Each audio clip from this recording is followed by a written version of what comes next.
thanks for joining us for France in Focus. This week, we're at the Cité Internationale Universitaire, a residential campus on the southern edge of Paris, to find out why France is a top destination for students from around the world. More than 300,000 foreign students a year come to study, and it's partly thanks to the Erasmus program, a Europe-wide study abroad and exchange program that's celebrating its 30th anniversary. 33 countries participate in the Erasmus program. The 28 members of the European Union, as well as Iceland, Norway, Liechtenstein, Macedonia and Turkey. When Erasmus was first created in 1987, there were only 11 participants.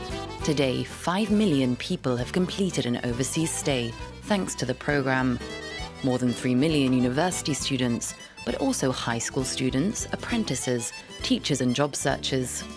Just in France, more than 600,000 students and 120,000 teachers have benefited. The country comes second after Spain in the number of candidates it sends. As a host country, it comes third, after Spain and Germany. The European budget has allocated 16.4 billion euros to the Erasmus program for 2014 until 2020. A fruitful investment responsible for more than 1 million babies. Around one Erasmus student out of 4 finds a partner during their stay. France is also one of the world's biggest tourist destinations, and the reasons for vacationing and studying often overlap. After all, students enjoy the food, the sights, and the culture too. That, plus the quality of instruction and its comparative low cost, make France a top choice. They come from Russia, Italy, and Norway, but have chosen to study in Paris, Strasbourg, and Toulouse. French universities may not top the international league tables, but they still attract more than 310,000 students every year. Growing up in southern Russia, Vyacheslav Terentsev dreamt of Paris. Now at 23, he's made it to the prestigious Sorbonne University. Pour moi, c'est tout d'abord l'histoire. It's first of all the history, because there are loads of really famous people that studied here, like Marie Curie and Louis Pasteur. And for me to study in the same place, it's really incredible. The Russian student also chose Paris for its reputation as a festive capital, and he's not been disappointed. We go out a lot. We don't just study here in France. The sweet life. This Norwegian found it some 2,000 kilometers south of his hometown in Toulouse. He enjoys the sunshine, gaining 20 degrees Celsius, and the small pleasures of everyday life. But Toulouse is also the capital of aerospace research, and in his 3 years here, this PhD student in optoelectronics has also fit in some classes. Even if it took a little while to adapt to university in France and its Latin approach to organisation. When I wake up in the morning, I have to check my schedule to see if I actually have a class that day. In Norway, that only happened once in the 3 years of my degree, because classes there are always scheduled almost 2 years in advance. For her Erasmus year in Strasbourg, this Italian student had to first of all invest in a winter jacket. Francesca Filippucci didn't choose France for the climate, but rather the quality of the education, focused as it is on the practical side.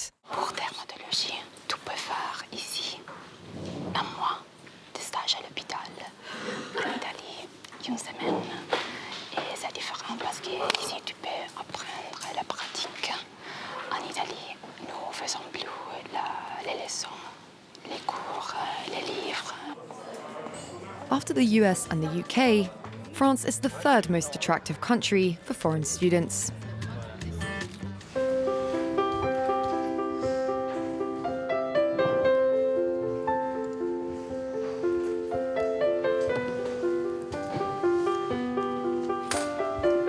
Since the beginning of the show, we've been at the Cité Internationale Universitaire, a residential campus home to some 12,000 students from around 140 countries.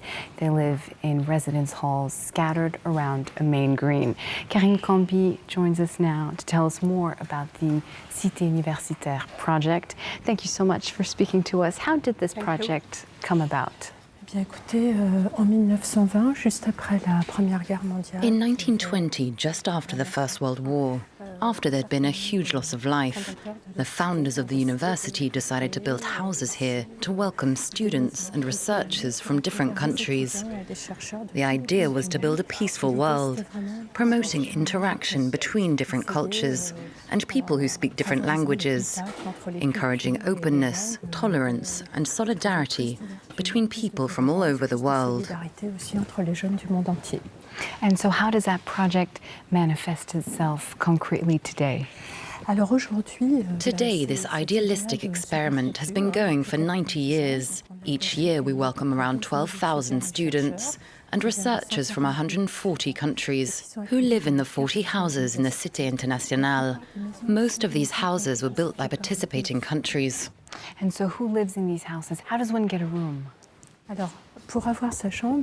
To gain a place, applicants need to apply on the website for the university. You need a degree and to have done at least 4 years of higher education and to be enrolled in a university course in the Île-de-France region. And hope to have some luck, because lots of people apply, and there aren't many places. So tell us about some of the more famous students that the Cité has seen. We've had lots of students who've gone on to be famous in the political sphere, like Justin Trudeau. The current Prime Minister and his father both lived in the house for Canadian students. We have also had great artists, for example, the conductor Seiji Ozawa and Sebastian Salgado, who's now renowned worldwide as a photographer. How has the Cité changed since it appeared more than almost 100 years ago? The Cité Internationale has changed a lot over 90 years. Today it's true that international mobility is growing in the world. More and more young people want to do part of their studies abroad. We're building more houses here. We're creating 1,800 new lodgings, 10 new houses, and welcoming new countries who will build their own houses: China, South Korea, and Egypt. And so a lot of refugees coming to Europe right now are of studying age, and many want to continue their education. Do any of them stay at the Cité? Over the last 2 years, we've welcomed 20 Syrian students. The goal was to allow young people whose studies have been interrupted by the war to find the right conditions here so that they could continue their education. Obviously, they needed to study French. And also we tried to reassure them that their families in Syria would be okay. It's been very difficult for them, but we think overall the program welcoming Syrian refugees has been a big success.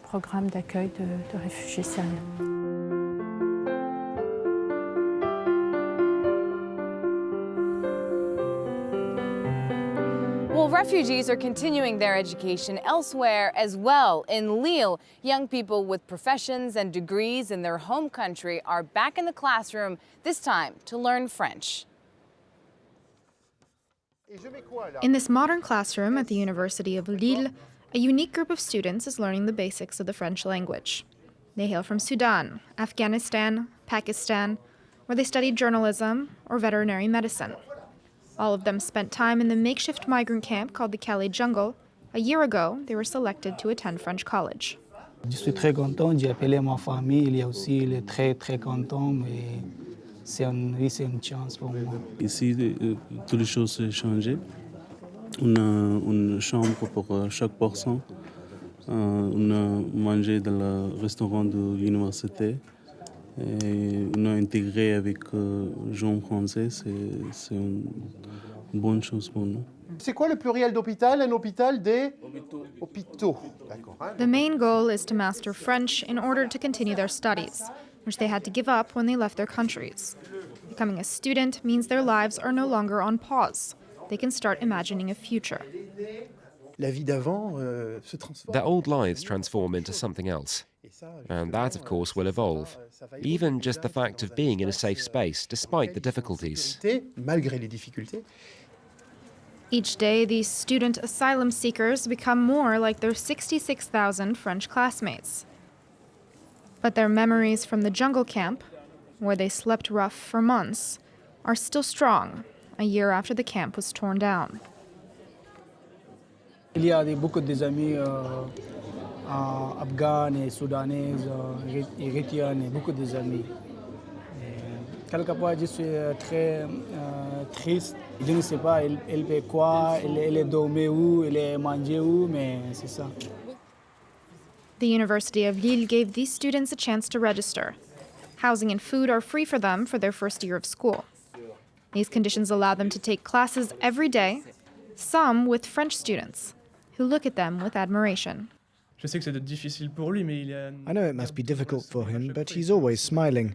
And the way he works, you can't tell he's struggling. Alam Zebkan and Kalimullah took their chance, a chance offered to 80 lucky people of the 1,000 living in the Calais jungle.